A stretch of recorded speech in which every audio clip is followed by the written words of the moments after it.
સરકારી બાંધકામમાં એજન્સી દ્વારા ભ્રષ્ટાચાર કરાતા હોવાનું નગરપાલિકાના પૂર્વ પ્રમુખ મહેશભાઈ વસાવાના આક્ષેપો।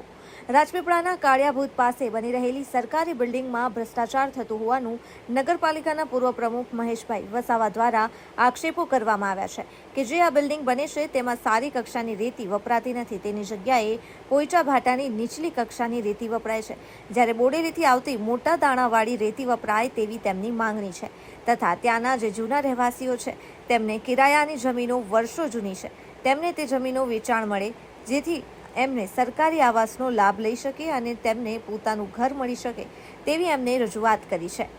મહેશભાઈ વસાવા શું નિવેદન આપે છે તે સાંભળો। રિપોર્ટર મુનાફ શેખ, રાજપીપળા, નર્મદા।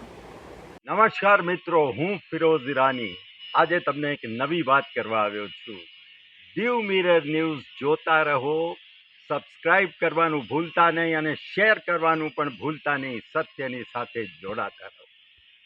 નમસ્તે મિત્રો, હું છું ચાંદની પરમાર। આપની મનપસંદ ચેનલ એટલે કે દીવ મિરર ન્યૂઝ ચેનલને લાઈક કરો, શેર કરો અને ફોલો કરો અને હા, તેમાં દરરોજ તાજા સમાચાર જોવાનું ભૂલશો નહીં। દીવ મિરર ન્યૂઝ દરરોજ લાઈવ અપડેટ, ગુજરાત રાજ્ય, દેશ, દુનિયાના તમામ બ્રેકિંગ સમાચારો નિહાળો દીવ મિરર ન્યૂઝ ચેનલ પર।